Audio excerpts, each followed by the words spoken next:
So thanks everybody for coming today. I really appreciate it. We've got a good number of people who were joining us online. We're going to start with a little bit of housekeeping. Hi, Brian.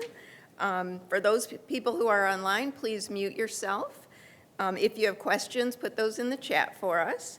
And for those people in the room, because we are doing this online and we're recording it, if you have a question, please come to the end of the counter here and state your question so that everybody online can hear you.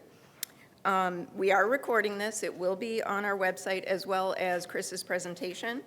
And you have 3 handouts in front of you. The first one is our annual report, which I just wanted to make sure everybody got a copy of, just in case you're not familiar with the Local Impact Alliance.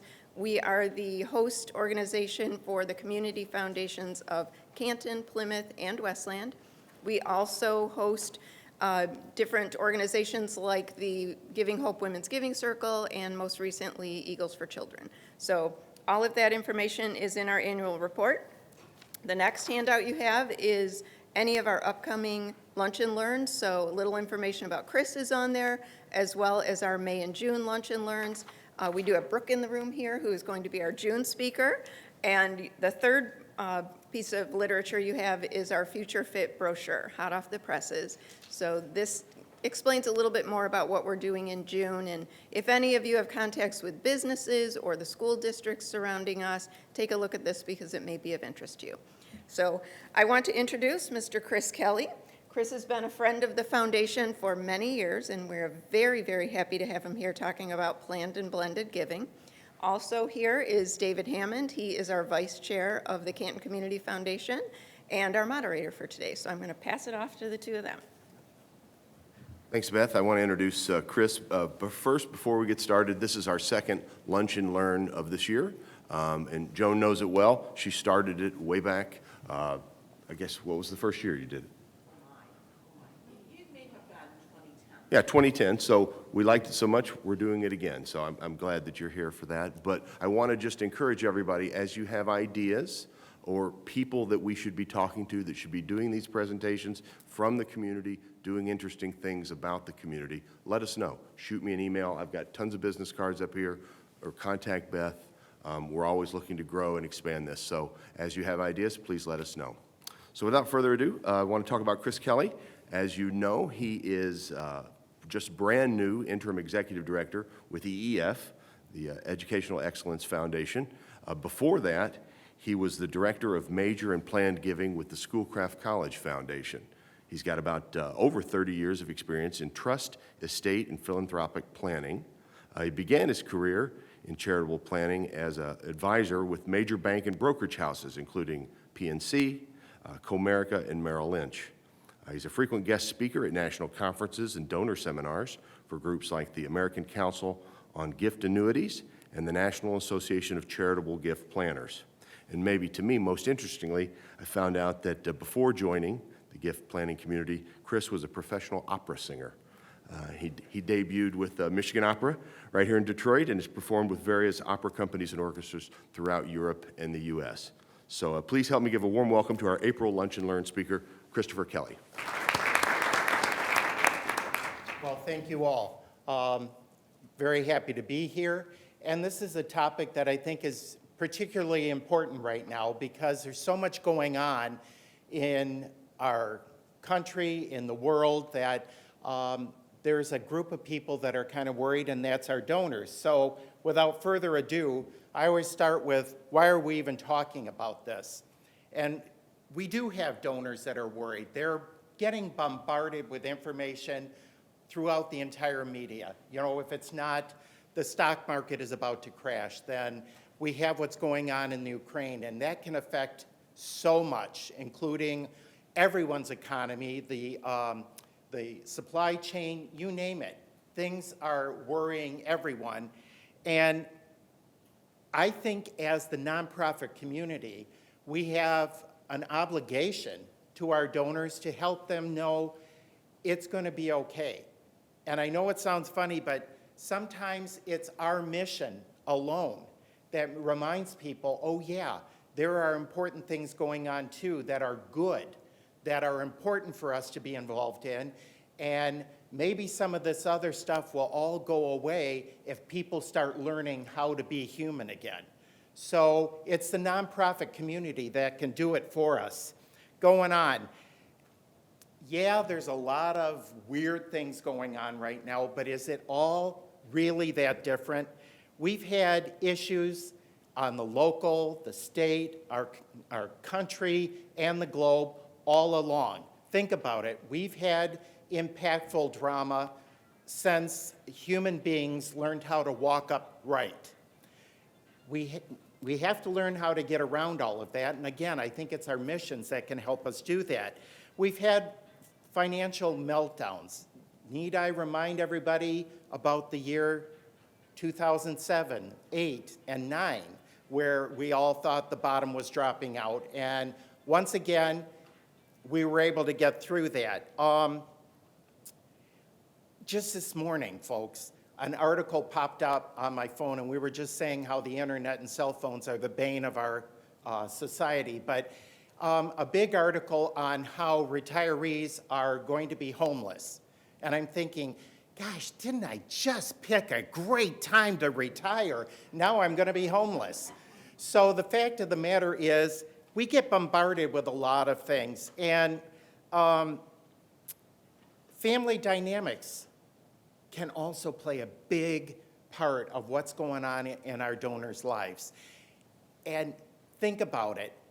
A lot of times we know more about our donors' family situations than sometimes even the family knows. They think of us as part of the family, and that's an important role. So right now, I think our obligation to our donors, to our future donors, and to the missions that we serve, it's really important for us to stay calm and bring that calm back to them as well. Let's go on. I think that reminding our donors, like I just said, that they're part of our family and we believe in them as much as they believe in us is probably the most important thing that we can share with them today. Right smack during the pandemic, when I was still working at the college, there were donors that were calling up and, I want to give, but, with everything going on, I'm like, if you're worried, don't do it. If you're worried, don't do it. And I know that's shocking, and every CFO in the country just went, don't listen to him. But the fact of the matter is, we set up friendships with donors. This isn't just about getting their dollars in the door or getting them a charitable deduction. We're working on impact for them so that they feel that when they write that check or when they send that gift over to us, it is actually going to have impact on something they believe in. Questions that I always ask is what I have up here about their estate plan. It's fun to know who's been kicked out of the will. That's always great, and it'll be part of my book one day. But the fact of the matter is, estate planning is something that people don't always think about. First of all, we don't want to admit we're going to die. So if we ignore it, we won't. Fact of the matter is, it's probably one of the most important things that we do or our donors do, and it's more about us than it is about dying. There are other situations that hurt and can really have an impact on the wealth we've accumulated. So what I tend to do is I talk about wealth transfer. What would you like to see your wealth do? How do you want to take care of your family? I ask them about what they want to do or what they need to do with their personal wealth, because that not only can become our gift or a part of our gift, but it reminds them they're not walking, talking ATM machines. They're not just here to write checks to us. They have issues that they're worried about. When we take a role in some of those worries by helping them plan, we're more than just that nonprofit organization. We're their friend. Charitable goals.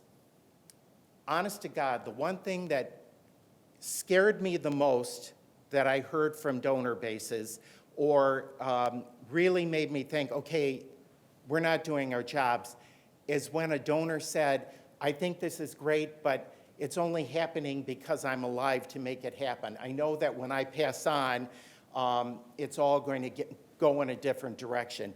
We need to emphasize the fact that we are stewards of their intent. That if they've asked us to make this plan happen, we're going to make it happen. And some of the things that we're going to talk about quickly today are some vehicles that can help us do that. And then finally, we're Americans, folks. We love to be in charge. And planning is what helps all of us and our donors feel that they're in charge still. So sitting down and determining, what do you want to see happen? When do you want it to see happen? Who do you want involved? Are probably some of the most important questions that we ask. And hopefully, that's leading into what I'm talking about right now. This is probably how I usually start off when I'm talking to a donor anywhere. I want to remind them that the planning needs to be about them. This is their wealth. This is what they worked their lifetime on. And I don't care if it's 100,000 or 100 million. They worked hard to make it happen. So we need to help them figure out what's the best goal for them. Charitable planning is what really can make estate plans, tax planning, wealth planning really resonate, because it adds in some of the things that are important to them. I also go into reminding them that good planning starts by determining what do they want to see happen. It might just be that they write a check to us, and that's fine. There's nothing wrong with that. But it might need to go in deeper. And if no one's had that conversation with them, then we need to. So let's go on. More of these things that I talk about. Focus on what our donor wants to do for themselves and for their family. Their gift to us should never cause them worry or concern. If it does, it's not going to be impactful. And I know every one of you in this room and everyone online never wants to see one of their donor in financial jeopardy because they made a gift. Strategy, planning makes it impactful. Going on, who's the planning team? Folks, if we make a suggestion and our donor's attorney, their CPA, their private banker, their financial planner, whomever is in that chair, also agrees with us, we can't be wrong. And our donor can move forward comfortably. That planning team is probably the most important thing, and why I was able to sleep at night for 30-some years when I was working with donors all over the country.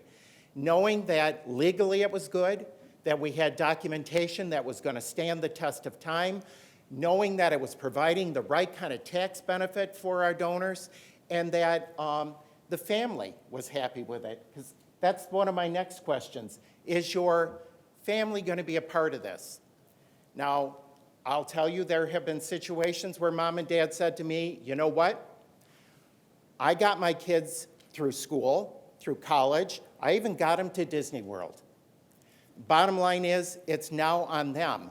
I'm going to leave them an inheritance, but the rest of this needs to do something else. What do we need to do? That's when you roll up your sleeves and start planning. They may be involved, they may not. One of the things that can come up is that I don't want my kids involved with this, or I want my kids to take a stronger role, but with their own money and their own estate. That's stuff that, when it comes out, we can help with that. We can help it be a lot easier on everybody concerned. Here's something that we think about, but I don't think we always bring to the top of our questions. What is it about our mission that's so attractive to you? Why do you want to give here? It's not always, here's a check, go do whatever. There's something that we do that really resonates with them. Let's find out what that is and help them channel into that and make this gift very impactful, something that they're proud of, and something they'll talk about. I've got to be honest with you again, the entire time I've been doing this, the best marketing tool is not necessarily the beautiful brochures that we work hours on, or even any of the other technical things that we do. It's our donors. There is nothing like a good old-fashioned testimonial from somebody who is so happy with us and with our mission and out there telling their friends, their family, their colleagues, you need to be involved as well. That's what, well, it's not going to make our jobs easy. Our jobs are never easy, let's be honest. But I'll tell you one thing, it sure makes it more fulfilling. When you can actually look somebody in the eye and they're telling you, you made this happen and I'm happy. So think about that as well when you're figuring out who to talk to, what to talk to them about. What about our mission is important to you? Knowing that your donor wants to see something in particular happen, really important, at least in my opinion, folks, because we can take that goal. That's a concrete, tangible opportunity, and we can work backwards to figure out how can we make a path to that goal work effectively, comfortably, and everybody's happy, including the planning team. I always bring up the planning team with all of us because, again, number one, they can help us make this gift happen, and they can also be an amazing source of new donor relationships. When an attorney feels comfortable with us as the nonprofit entity, then they can feel comfortable in introducing us to others.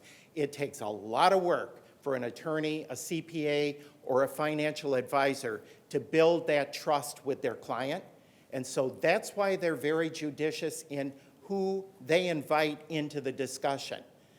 When they're comfortable, folks, they will be there when you need us. I also love it because we may have a donor who needs legal advice and doesn't have an attorney. We know from our relationship with this particular donor that they're good with the donor that needs a lot of hand-holding, or they're great with a donor who doesn't want to be involved, you just make it happen. It's your network of professionals who make things easy for us to get our jobs done. Let's go on. Selecting the right path. Okay, this is what I usually think of as my toolbox, okay? And I should tell you, I talk more about gift planning than I do plan giving. And the reason for that is not everybody wants to do a charitable trust. Not everybody wants to leave a legacy under their will. There's something for everybody when you have the toolbox. So let's start here. A gift under the estate. Fantastic. We all feel good about it. It's probably the easiest thing that we do in our day-to-day activity. Some things that I worry about. Number one, the donor wants to see it happen, right? What happens when they pass on? What's easy to break? A will. So we need to make sure that we help them put everything in place so that gift actually happens. This is simple things like a letter of intent. Yes, it's a handshake on paper, but you know what? To our donors, it adds concrete into a goal they want to see happen. Remember at the beginning when we started talking, I said it's scary when donors are afraid that their charitable intent won't be honored once they're gone. This is something that can happen. Putting that letter of authorization or intent in place, making sure that everybody understands it, is a great way to make sure that that legacy gift is going to happen. Another thing, once that legacy gift is in place, that doesn't mean our work is done. We need to continue to talk, to interact, to make sure our donor feels very much a part of our organization and our mission. Reason being, they will protect that gift and they will continue to make current gifts to you. CFOs love it when we continue to bring in actual dollars and not everything down the road a million years from now. Next tool, the Charitable Trust. Love these. Easy to do if your planning team is involved. The attorney is going to draft up a customized document that really shows what the donor wants to see happen. These are always irrevocable. So again, our donor can sleep at night. Their charitable intent is going to happen. In the meantime, it allows our donors to take stock, property, something that they might not need themselves right now, but it's not a bad idea to maybe have a new source of disposable income. I've got a floor plan that I want to show you quickly. You all know it, but I want to talk about different ways of how we can make this old dog bark. I forgot the charitable gift annuity. And again, every nonprofit and their CFO in the room just went, gift annuity. They don't have to be scary, folks. They do not have to sink the finances of the charity. There are a lot of ways to make this particular vehicle very popular, and I want to talk about that quickly too. Private foundation or donor fund. Okay, in my introduction by my friend, you heard that I had been with Merrill Lynch and PNC and Comerica Bank. Sorry, Bill. And the bottom line is, when their clients would come in and say, okay, I have $25 million I want to do something with, the first thing that always came out with, private foundation, it'll be wonderful. It is if people understand it. I, honest to God, had a client when I was at Merrill, their financial advisor called up and said, we're in trouble. What happened was they helped their client decide to do a private foundation.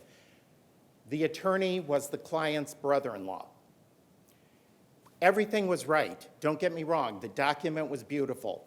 What went wrong was they focused on private, not charitable. So he assumed that no one was going to know that he did this foundation. No one was going to know anything about the foundation. It's all private. Well, somebody got a hold of the 990. It's public information. And they published it in the local newspaper. Client went apoplectic. And my colleague said he's going to kill his brother-in-law. We don't like to see people. I know orange is the new black, but the fact of the matter is it doesn't look good on everybody. So we talked about options. And I said to this gentleman, why did you do this foundation in the first place? Well, I wanted to do good things. And I said, do you still want to do them? Yes. We went to a community foundation. We dissolved the private foundation into a donor fund. Now, you want confidential guards around what you're doing? That's what the community foundation will do. Do you want to do a grant that's public so that everybody knows and maybe they'll get behind the cause too because they see you at the Kroger store and realize you're one of them? So if you can do it, they can do it. That can happen as well. We'll get into that in a second too. And last but not least, insurance. It can be the gift. I just did a $1 million gift for the college. It's an insurance policy. And here's, again, what we need to know. Doing that insurance policy and making it a charitable gift, if the right documentation is not done, the donor is not going to get charitable income tax deductions when they pay the premium. We need to think about that. We also need to determine, by making it a charitable gift, shouldn't that be removed from their taxable estate? If the right documentation isn't done, that doesn't happen. I'm not one that wants to make sure that my donor pays more taxes.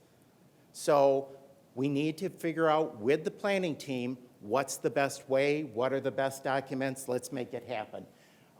It can support the gift. In a second, I'm going to talk about how we can actually pay for that insurance policy. So without further ado, let's go on.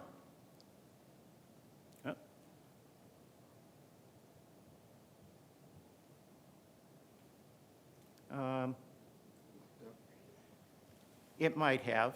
Let's see. Where there's a will, there's a way. Okay, charitable gift annuity, the most maligned giving vehicle in what we do, folks. Yes, if it's not done right, it can put the charity on the hook for distributions ad nauseum. And yes, there is a joke. You want to live forever? Set up a charitable gift annuity contract. And to a certain extent, that's true. Here's where planning is important. Here's where we really shine as the philanthropic advisors to our donors. Let's talk about options. First of all, Here's the floor plan. We become donors by putting probably cash into the charitable gift annuity contract. We get the immediate charitable income tax deduction based on what the charity will see when the contract terminates, and we get an income stream off of it that's based on our actuarial life expectancy. Great, where do I sign? Here's some things that I talk about, and I'm sure you will too. Number one, this is a charitable gift. This isn't just about a deduction and income. And if we don't talk about that with our donors right at the start, shame on us. I talk about things like you can use some of this new disposable income to make current gifts. So the things that you want to see happen during our mission can be funded while you're here to watch it all and work. This contract does not have to dissolve at our death. We, as donors, have the power to say, okay, that's enough income, let it terminate, and you keep the rest. Will people do that? Oh, yes, if they know about it in advance. And I can tell you why it works. If I put cash into this gift annuity program, and I'm earning my income over the years, there comes a point where I no longer see tax-free income. See, part of that income distribution back to me is considered return of principal, and that's tax-free income. If I have the bold-faced audacity to outlive my actuarial life expectancy, I lose that tax-free portion. Tell that to a planner, and they will say, what do we do about it? Why not terminate contract A and use other assets that we have to set up a new contract? This one's no longer a sore thumb. Your CFO is not going to hate you. And with the new contract, our donors back in getting tax-free income. They got a much better charitable income tax deduction because they were older when they set it up, and they get a better income stream. It's a win-win, but not if we don't talk about it. And I will tell you also that when I was on the other side of the table working with nonprofits and their donors, there were gift annuity contracts that were underwater. And the first thing that I said was, let's go visit with them. And I was the one that could talk about it because, you know, I was the guy from the bank, so they knew I was going to bring them bad news. Fact of the matter was, these donors 9 times out of 10 said, I didn't know this. Why didn't somebody tell me? I made this because I wanted to do something important, and they terminated their income interest. End of the problem. Let's just do it up front. Let's talk about all of the great things this thing can do, along with how the donor can protect their charitable intent. It makes this a really important opportunity. And I'll tell you right now, in blended giving, this is probably one of the easiest because people can test the waters, see how they're making that fund, whether it's here at the Alliance or at our organizations themselves. They can watch it in action, and it has impact. So keep that in mind. Don't be afraid of a charitable gift annuity. Know how to harness the power of the gift annuity and make it work for you and your donor. Let's go on. Charitable trusts, again, floor plan kind of looks the same. Hey, I have to share this with you too. My dad was a mechanical engineer, and everything in our household growing up had a floor plan. Whether it was who was going to do the dishes or who was going to cut the grass, there was a floor plan. Now, I thought this was a form of child abuse, but actually the fact of the matter was, he was right. When you have a floor plan, it's so easy to sit down with somebody. This is no longer this concept. It's on paper. We can see it in action. So thanks to my dad, I learned how to use a floor plan. But again, you all know how these work. Our donors become our donor by having their legal advisor create that customized document for them. They put a larger source of gift into this. These things these days are usually anywhere from $1 million on up. And that's usually what the financial industry wants to see because they do take a lot of work administering them. So the days of the $100,000 charitable remainder trust, boy, am I showing my age, are no longer around. But they're still a great plan. And here, some of the things that make a difference. During their lifetime, again, they got their deduction, they're getting an income stream based on a percentage that they and their planning team set up, so they know how much they're going to be earning, and they can use that new source of disposable income for personal use, for getting their kids to Disney World or through college, through funding our missions. They have new disposable income that they can help us out as well. And there's a legacy on the end of it. I got to share another real quick story with you and why these things are so cool. Early in my career, again, working with a financial advisor, big client, and they're always the big client, getting a divorce, and it's really ugly, really ugly. He drove his car through her garden party. She went after his car with a weed whacker. Again, I can't make this stuff up, folks. Seriously. Bottom line, they're going through this divorce, and the judge says, she was married to you X amount of years, she's entitled to this. He says, I'm not writing a check with that, you can fill in the blank, with her name on it. And basically, my colleague said, what are we going to do?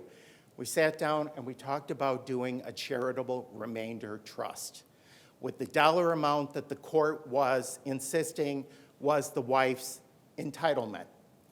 We did a charitable remainder unit trust so that it had flexibility and it would distribute to the wife or ex-wife over her lifetime. He's like, okay, I love it. And I said, and here's another way you can make it work for you. Name charities that you want, especially somebody that you know she wouldn't want. He loved it. This kept him out of jail. And you know what, folks? Honest to God, I have said this a million times. I even said it to a colleague of mine this morning. I don't care where it starts as far as motivation goes. If it's something ugly like a divorce or just trying to make something good happen. I've had advisors say to me, my client doesn't have a charitable bone in their body. Come up with a plan that keeps them out of jail.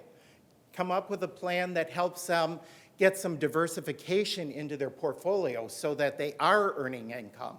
Suddenly, people find that charitable bone in their body. So again, as gift planners, as members of the nonprofit community, we don't care where the motivation starts because eventually people catch on. I think I just did something really important. I think I really have done something that's going to benefit the community. So think about these for donors who are looking for that larger situation for you. Important to know, there are two different types. And again, your planning team will help you with this as well. But there's the Charitable Remainder Annuity Trust. That means our donor locks into an exact percentage and an exact dollar amount, and that's what they will receive over their lifetime. Great for those planners who really need to know what is my income going to be over the term of this trust. Drawback is you can't add into this trust. It's locked in stone once it's done. But that's okay. If it meets their objective and it's going to help all of us, we should be happy. Charitable Remainder Unit Trust is revalued annually. So we always know what dollar amount is in there and we know what income percentage will come out of the trust every year. It's going to fluctuate with market performance. So on years that we're in probably the waters that we're heading into right now, the distribution amount may be lower, but we're prepared for it. In years that the market is behaving and we're all happy, the distribution amount will be higher. So it's a give and take situation. And because it's revalued every year, our donor can continue to put in contributions to this very same trust. One thing else I want to tell you about this. Down here, our donor can name us outright. They could set up a donor fund with you know who and create a legacy that goes on long into the future. Now, I've had organizations say to me, why would I do that? I want the money right now. What was that old adage? Pigs get fed, hogs get slaughtered. Bottom line, I would rather see an income stream coming in perpetuity than to see a large amount that'll go out and now what do I do? And how about it? Every year when our books close and we look back and say, wasn't that wonderful? Next day, what have you done for me lately? So how about it if we had something like this with a plan that we helped establish, and it's going to make sure that we have a distribution every year. Now we're not starting at square one. We're able to build off of a foundation that we helped create. So think about that when you're doing your planning. Donor first, what they want to see happen, and how they can help you. Vehicles help. Going on. Whoops. You're at 30, so. Let me get right through this. I love donor funds. And honest to God, neither Beth nor Joan made me say that. I love donor funds because it puts the power in our donors' hands. It allows them to set something up that they can be proud of, that they can use with public grants or confidential grants. I had a client when I was at Comerica call up, and it was the advisor. His client was a movie star. And no, it wasn't Sandra Bullock, or I would be married. The fact of the matter is, this particular actor was going to be leaving the country to do a movie and needed a $100,000 charitable deduction because, you guessed it, it was December 15th. And oh, could we do a private foundation before the end of the year?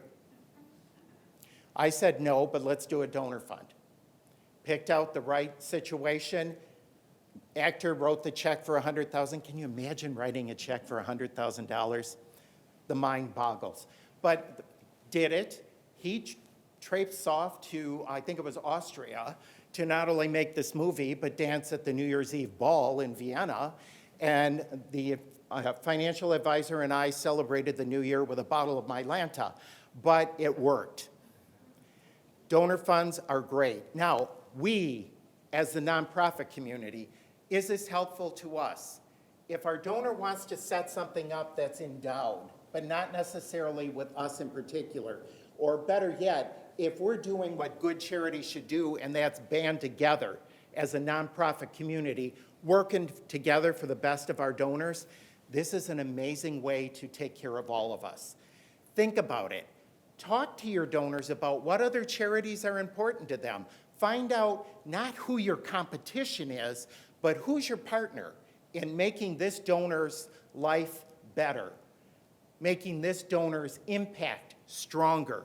You're going to find out that your client thinks you're amazing because you're thinking about them and not just our goal for the year. Now, with that, I want to leave you with one last thing.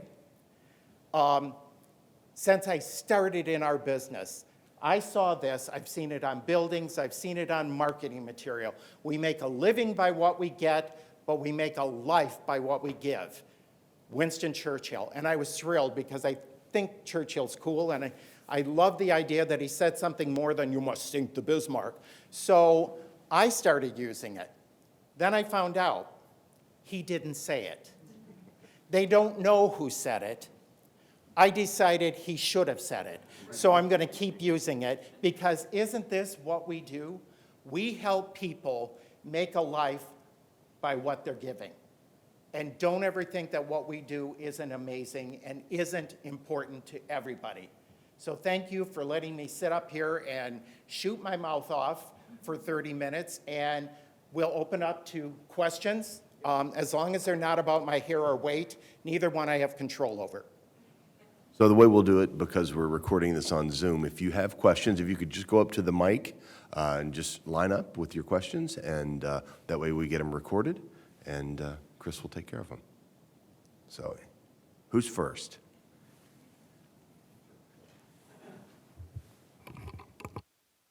My name's Brian Regner. Thanks for having me. On the charitable gift annuity, I know annuities normally work where it's first in, last out in terms of taxation methods.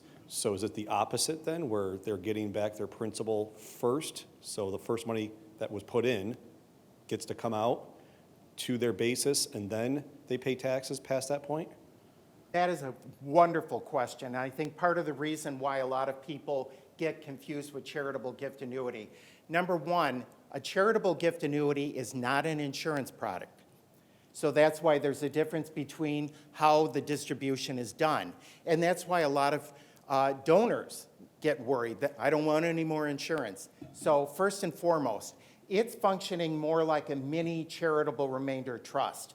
When a distribution is done, the administrator pulls from different parts of that gift portfolio. The taxable portion at the donor's personal tax rate, then it goes into capital gain if they've used stocks, bonds, or whatever in there. We pull from that to give them a tax break. And then the top two tiers are return of principal and tax-free income outright.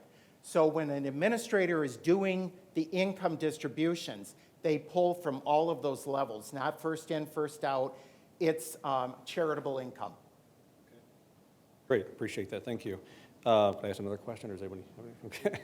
On the charitable remainder trust, those are all irrevocable, correct? Correct. So money's put in, let's say you have Apple stock, okay? You want to fund it with that so you don't have a huge capital gain for yourself.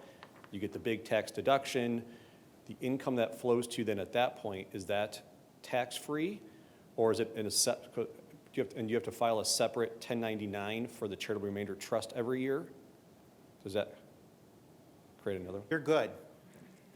Okay, first and foremost, again, the four-tier taxation system applies to it.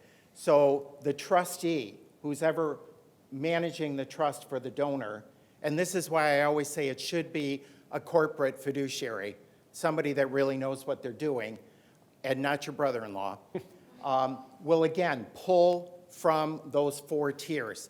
There's a lot of times when the income distribution back from the charitable remainder trust is more income than they would have gotten from the Apple stock, because they're paying that first heavy tax and then they're moving up through those other tiers. So the administrator is going to pull the right amounts so that it's tax advantageous. Thank you. Upon the death, when it actually goes then to the charity, that doesn't create another tax deduction for the entity, the family. No, Okay, so no. once they the put it in, tax they get it dedu- now. Oh, I'm sorry. I'm sorry. So when they put it in is when they got the deduction. Right, exactly. Everybody always wonders, if I set up a $500,000 charitable remainder trust, why didn't I get a $500,000 charitable income tax deduction? And the fact of the matter is, you're getting income back from this. So the donor's charitable deduction is based upon what may actually make it over to us, the charities, when that trust terminates. So they're going to look at the deduction and say, it's less than if I made an outright gift.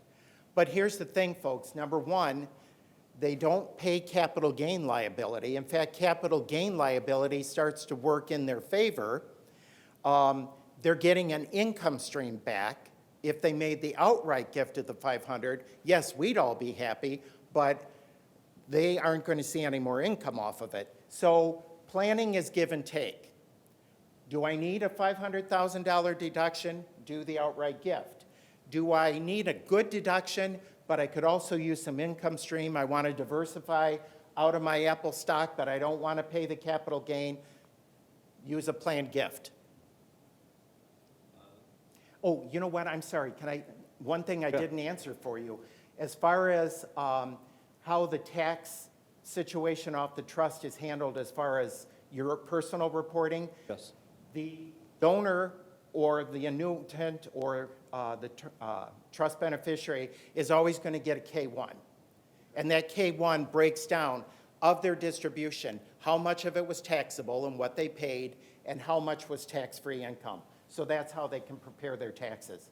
More than a donor advised fund, simpler, right? Because whatever they contribute is just based upon up to their tax bracket they're in, is that right? So if someone's in a 37% tax bracket, they give $10,000, they're getting a $3,700 deduction?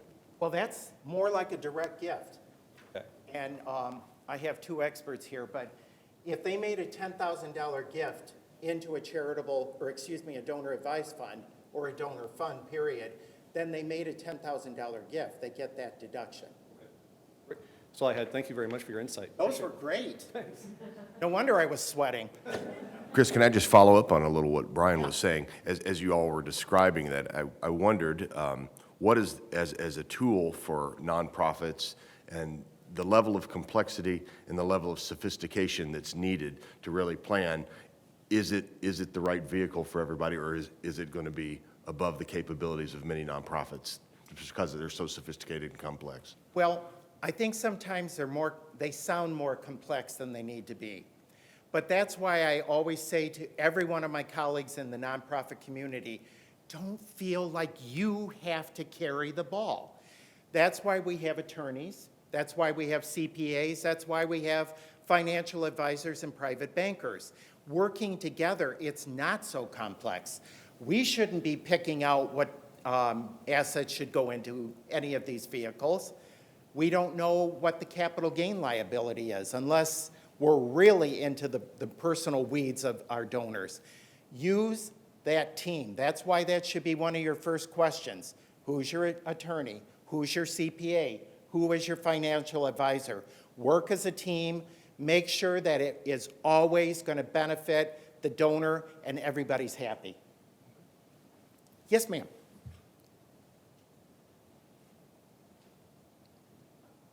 Following up on that comment, though, is there something that the nonprofits can have in place, aside from who we are? I mean, we are who we are and we do what we do, and a donor is either going to like that or not. But is there anything we should have in place financially, legally, whateverly, to make it easier for that donor to work with us? That's a great question. You know, first and foremost, you're absolutely right. It's our charitable mission that's starting the ball. And it's our relationship with the donor, and more importantly, it's our 501c3 status that makes any one of these planning strategies work. As far as what should we have, that's why build your professional network, folks. Find out what attorneys, what CPAs, who the private bankers and financial organizations are in that surround your area, because that's how you're going to make it easier for you and them. And that's why I always say, ask them first. I have, honest to God, had donors come in and say, I don't have a lawyer. You know, I'm not, well, I used to say Donald Trump, but I'm not getting political. No, Bill Gates is now in trouble. Is there any millionaire out there right now, or billionaire out right now we can use? Let's go back to the past. Yes, I'm not a Rockefeller, as you can tell. So why would I need an attorney? If you have that network of professionals, then you can say, here's 3 names. Call these folks, see who you like. If you don't like any of them, call me back. Let's find out who you feel comfortable in working with. That makes all the difference in the world. And again, it takes the weight of getting something like this created off of your shoulders. You don't want to be a legal advisor. You want them to do it. Are there particular benefits to one type of gift or another when a donor is faced with required minimum distribution from 401ks? Ah, there you go. There's one that we didn't talk about. Again, making sure that we're friends with our donor if they come in and they have an IRA and they have that required minimum distribution. If they take it themselves, that raises up their personal income, and now they're going to be paying more for benefits like Medicare. They don't want to do that. One thing I always check to see first and foremost, do you need the full distribution? If you don't, then let's do a qualified charitable distribution. That means it's a gift outright to charity, it's recorded as such, and the donor does not pay tax because they did not take the distribution, and they made a pretty nice gift to you. Now, the one thing to remind them, because sometimes we forget, and there aren't any IRS agents in the room, are there? I always worry. But the bottom line is, the IRS doesn't always make the tax code clear that we can all read it. So people assume, well, I made a charitable gift, don't I get a deduction? Not if it's a qualified charitable distribution from your IRA. That's the big difference. Right, it's not income to them. You know, the other thing, remind them, if they're going to do this, folks, don't take the required minimum distribution. I've had people do that. They said, hey, I got this, I'm giving it to you, it's now a qualified charitable distribution. No, it's a qualified gift, and you'll get a deduction for it, but you're going to pay the income tax that you owe on it, and it is part of your taxable income for that year. It's got to be a qualified charitable distribution that they did not take personally, but instructed their IRA administrator to send to you. And folks, and I hope this is helping online, it does not have to be the entire distribution amount. They can split it in half, take part for themselves, send the other part over to the charities they love. So planning, flexibility, talking, and making sure we're doing the right thing. What I do know about the qualified distribution is you can't do it to a donor advised fund. I believe that's Correct. right. I don't know, how does that work with the other gift things you were, you know, the charitable gift annuities and so forth? There's a lot of talk and a lot of, well, wheeling and dealing is not a good way to say it, but everybody's trying to show the powers that be that it's a charitable gift. And it should be able to be used in some of these planning vehicles, but right now it is not. It cannot go to a donor fund, which I don't understand because the donor is not getting any personal benefit back except that they can say where the distributions will go. But I'm sorry, I love this country as much as anyone else, but they don't understand charity. They don't understand how these vehicles work. So when you hear I've been deported, you'll know why, because this is online. Fact of the matter is, right now, direct gift only.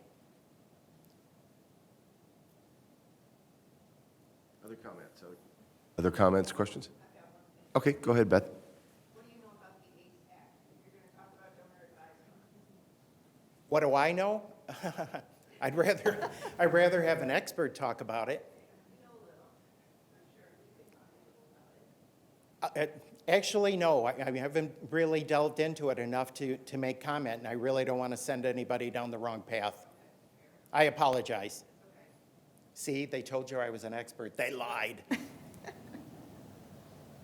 Any other questions from anybody? Anything online, Beth? Well, once again, let me thank you all for being here in person. Thank you, everybody online. I am grateful. I do have one favor, if you don't mind. Saturday, April 30th, in Kellogg Park in Plymouth, is going to be the Mental Health and Wellness Fair. This is going to be an amazing event, folks. There's all kinds of fun family activities, massage chairs, you name it. This isn't about, oh, my neighbor is going to think there's something wrong with me. This is about making sure that we're all healthy. And mental health is a very important issue right now, especially after the pandemic. And the fact of the matter is, the more that we learn, the better prepared we are. We want to avoid horrible situations like Oxford and some of the other things that are happening. It doesn't mean that something's wrong. It means that maybe we're not feeling ourselves after everything we've been through. And also, it's just going to be out and out fun. Please consider attending and share this with your donor base, with your family and your communities. I assure you, you won't regret it. It's Saturday, April 30th, from 10 a.m. to 2 p.m. in Kellogg Park. That's the beautiful square right outside the Penn Theater. So I'll be there. Please come see me. Okay, Thank you again. Well, I'd like to thank everybody, and thank you, Chris. And then before we break up, I just want to remind you, our next Lunch and Learn will be May 18th and we're going to be talking with a butterfly pollinator expert from the community, and she's going to be talking about how to support pollinators and butterflies at your own homes. So hopefully you can join us on May 18th for that, and I thank you for coming. Thank you.